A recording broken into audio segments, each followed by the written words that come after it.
ସାଲବେଗଙ୍କ କଥାକୁ ଏଇଠି ଆଲୋଚନାକୁ ନେବା। ଲେଖା ହେଇଛି 750 କୋଶ ଚାଲି ନ ପାରଇ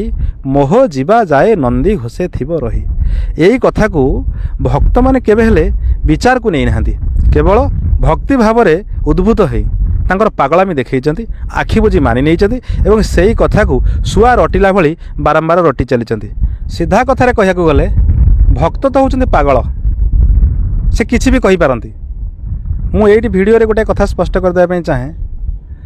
ଯେ କୌଣସି ବ୍ୟକ୍ତିକୁ ଆମେ ପାଗଳ ବୋଲି କହିପାରିବା ନାହିଁ। କାହିଁକି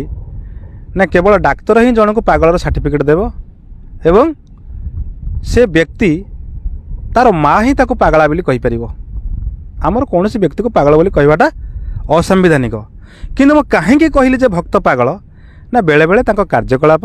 ତାଙ୍କର କଥାବାର୍ତ୍ତାରୁ ପାଗଳାମି ସ୍ପଷ୍ଟ ବାରି ହୁଏ। ମୁଁ ଆପଣଙ୍କୁ ଏଇଠି ପ୍ରଶ୍ନ ପଚାରିବା ପାଇଁ ଚାହେଁ, ଆମେ ସେଇ ପୁରାଣ ବର୍ଣ୍ଣିତ ଲୋକକଥାରେ ସମୃଦ୍ଧ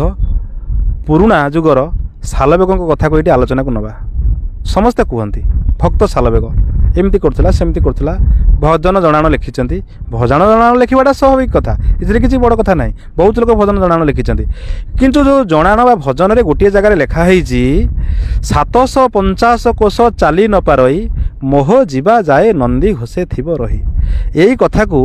ଭକ୍ତମାନେ କେବେ ହେଲେ ବିଚାରକୁ ନେଇନାହାନ୍ତି, କେବଳ ଭକ୍ତି ଭାବରେ ଉଦ୍ଭୁତ ହେଇ ତାଙ୍କର ପାଗଳାମି ଦେଖାଇଛନ୍ତି, ଆଖି ବୁଜି ମାନି ନେଇଛନ୍ତି ଏବଂ ସେଇ କଥାକୁ ଶୁଆ ରଟିଲା ଭଳି ବାରମ୍ବାର ରଟି ଚାଲିଛନ୍ତି। ଆପଣ ମୋତେ କହିବେ କି ଅତି ସଂକ୍ଷେପରେ ମାତ୍ର ଚତୁର୍ଥ ଶ୍ରେଣୀ ପର୍ଯ୍ୟନ୍ତ ଯଦି ଆପଣ ପାଠ ପଢ଼ିଥିବେ, ନିଶ୍ଚିତ ଭାବରେ ହରଣ ଗୁଣନ ମିଶାଣ ଫେଳାଣ ଜାଣିଥିବେ। ମୋତେ କହିଲେ ଗୋଟାଏ କୋଷର ଦୂରତା କେତେ ବା ଗୋଟିଏ କୋଷ କେତେ କିଲୋମିଟର? ଆପଣ ଦେଖିବେ, ଗୁଗୁଲ୍ ସର୍ଚ୍ଚ କରିବେ, ମୁଁ ମଧ୍ୟ ଆପଣଙ୍କୁ କହିଦେଉଛି ଯେ ଗୋଟିଏ କୋଷ ପାଖାପାଖି 3 କିଲୋମିଟର ବା 3 କିଲୋମିଟର ହେଉଛି ଗୋଟିଏ କୋଷ। ସେଇ ଦୃଷ୍ଟିରୁ ଯଦି ଆମେ ଦେଖୁଛେ 750 କୋଷକୁ, ଗୋଟିଏ କୋଷକୁ ଯଦି ଆମେ ମାତ୍ର 3 କିଲୋମିଟର ଭାବରେ ହିସାବକୁ ନେବା, 750 କୋଷକୁ 3 ଗୁଣା କଲେ ସେ 2250 କିଲୋମିଟର ଦୂରତ୍ୱକୁ ଦର୍ଶାଉଛି। ତେଣୁ 2250 କିଲୋମିଟର ଦୂରରେ ରହିକିରି ଜଣେ ଭକ୍ତ ଯଦି ତାର ଭଗବାନଙ୍କୁ ଆବେଦନ କରେ, ନିବେଦନ କରେ, ଆକୁଳ ହୁଏ ଯେ ହେ ପ୍ରଭୁ ରଥକୁ ଅଟକେଇ ଦିଅ, ମୁଁ ଯାଇ ପହଞ୍ଚିଲା ପରେ ତୁମେ ରଥ ଚଲେଇବ, ଏବଂ ଏଇ ଆକୁଳ ନିବେଦନକୁ ଯଦି ଈଶ୍ୱର ମାନି ନିଏ, ତାହେଲେ ମୁଁ ତ କହିବି ସେଭଳି ପକ୍ଷପାତୀ ଈଶ୍ୱର ଏ ସମାଜକୁ ଦରକାର ନାହିଁ। କାହିଁକି ନା ଯେତେବେଳେ ବଡ଼ଦାଣ୍ଡରେ ହଜାର ହଜାର ଭକ୍ତ ସମବେତ ହୋଇଛନ୍ତି ଜଗନ୍ନାଥଙ୍କ ଘୋଷଯାତ୍ରାକୁ ଦେଖିବା ପାଇଁ ଏବଂ ସେମାନେ ସମୟ ପ୍ରତି ସଚେତନ ହୋଇଛନ୍ତି,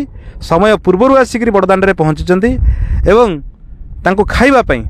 ଯେଉଁ ସମୟର କଥା ସାଲବେଗଙ୍କର କଥା, ସେହି ସମୟର ଦେଶରେ, ରାଜ୍ୟରେ ପୁରୀର ସ୍ଥିତି ପରିସ୍ଥିତି, ଦୋକାନ ବଜାର ଏବଂ ସେଠିକାର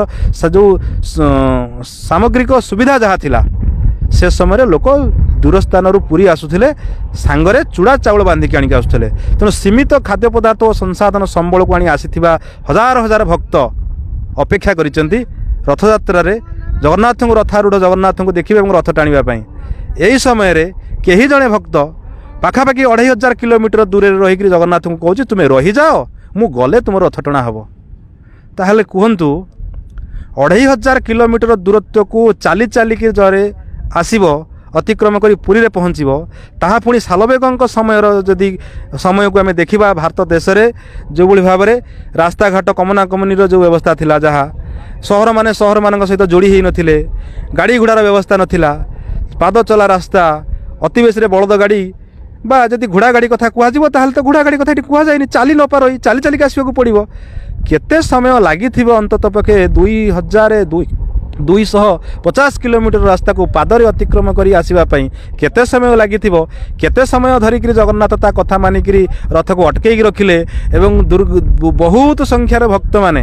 ଯେଉଁ ସୀମିତ ସଂସାଧନ ଖାଦ୍ୟ ପାନୀୟ ଧରିକିରି ଆସିକିରି ଅପେକ୍ଷା କରିଛନ୍ତି ଜଗନ୍ନାଥଙ୍କୁ ତାଙ୍କର ରଥଯାତ୍ରା ଦେଖିବା ପାଇଁ, ସେମାନଙ୍କୁ କେତେ ସମୟ ଅପେକ୍ଷା କରାଇଲେ ଯେ ଜଗନ୍ନାଥଙ୍କର ରଥଯାତ୍ରା ହେଲା ସାଲବେଗ ଆସିଲା ପରେ। ତେଣୁ ଏ କଥାକୁ ଯଦି ଆମେ ବିଶ୍ୱାସକୁ ନେବା, ବିଚାରକୁ ନେବା, ତାହେଲେ ଦେଖିବା ଯେ ନିହାତି ଅନ୍ତତଃ ପକ୍ଷେ 2-4 ମାସ ଖଣ୍ଡେ ଅପେକ୍ଷା କରିବା ପାଇଁ ପଡ଼ିଥିବ। ମୁଁ ତ ଭାବୁଛି 2-4 ମାସ ଭିତରେ ଗୋଟେ ପାଦ ଚଲା ଲୋକ ପାଦରେ ଚାଲି ଚାଲିକିରି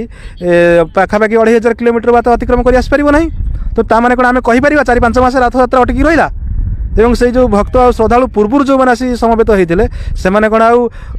2-4 ମାସ ପର୍ଯ୍ୟନ୍ତ ରହିଲେ? तापर जाई रथयात्रा है से घर को फेरिले। तेणु ये जमती गोटे मिथ्या कपलकल्पित ड्रामाबाज कथा जगन्नाथ महिमा को बढ़ावाई गोटे भक्तर ता भगवान प्रति केते आबिलता केते निष्ठा एवं जगन्नाथ केमी कथा शुणुंट यही सब कथा को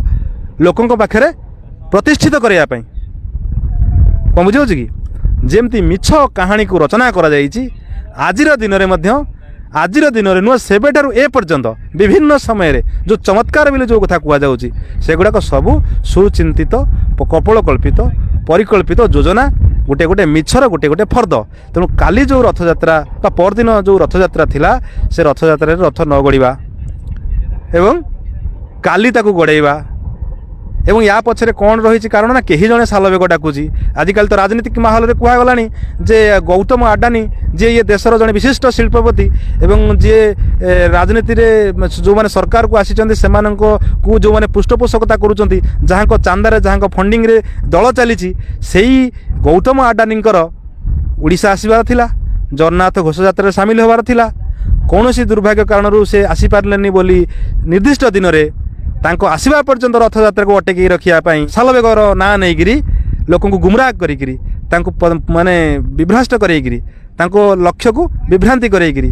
असल मुद्दा ठारू दूर को हटेगी भाव भक्तिर जरिया देगी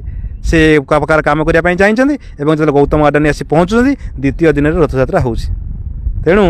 यह संपूर्ण मनगढ़ा भेलिकी और धर्म को आखिठार तो आम पापी बोली क्या कहवा पाप पुण्यर हिसाब आम क्या केमती कहवा आपण जानती नहीं जेतबेले पूर्व काल मानकरे पुरी रे रथयात्रा होतिला एते असुरक्षित अवस्था होतिला व्यवस्था किसी नथिला व्यवस्थित ढंग से होउनला अति अव्यवस्थित ढंग से होउतला दला चकटारे असावधानता कारणरू अनेक लोक रथ चक तले पड़ी मरी जाउथले दला चकटारे पड़ी मरी जाउथले एतिकी बेले जेतबेले किछि फ्री थिंकर्स माने किछि मुक्त चिंतक मनीष माने किछि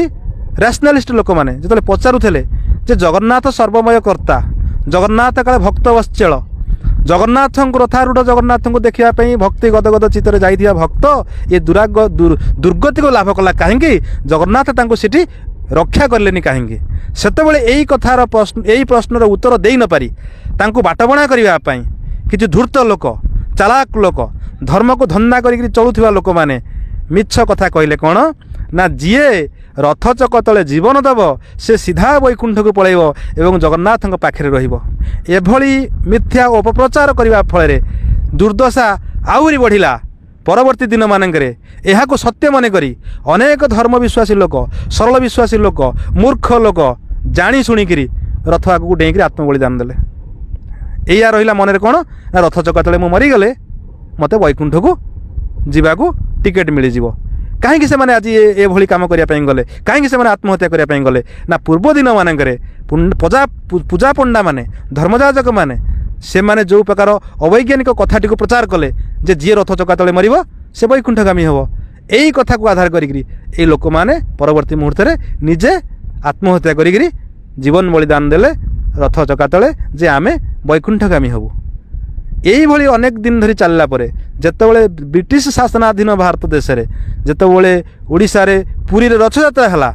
एभली मर्मन्तुद घटना को आखि आगे रखिकी ब्रिटिश पुलिस जाते रथयात्रा को नियंत्रण को नेला सेतबेले देखिला जे ये धर्मांध अंधविश्वासी लोक किभली भाव में जानी शुणिक जीवन बर्बाद करुँच सेबठारु पुलिस मुतयन हेले एवं पुलिस कॉर्डन भितर जो रथयात्रा है जेहेतु लोकंर भावावेगर कथा ताकू तो बंद करा जिवो नाही किंतु से घटना भितर मनीषर जीवन हानि को बंद करा जाई परिबो सेतिपई पुलिस सजग रहिले पुलिस चारिपटे कॉर्डन कले कौन से लोक भितर पूरी देले नाही एवं धीरे धीरे बहुत चेष्टा फल लोक मानकर जो भली भाव पागलामी भाव से माने डेईकरी मरुथले रथ चका आगे पड़िक मरुथले से मृत्यु को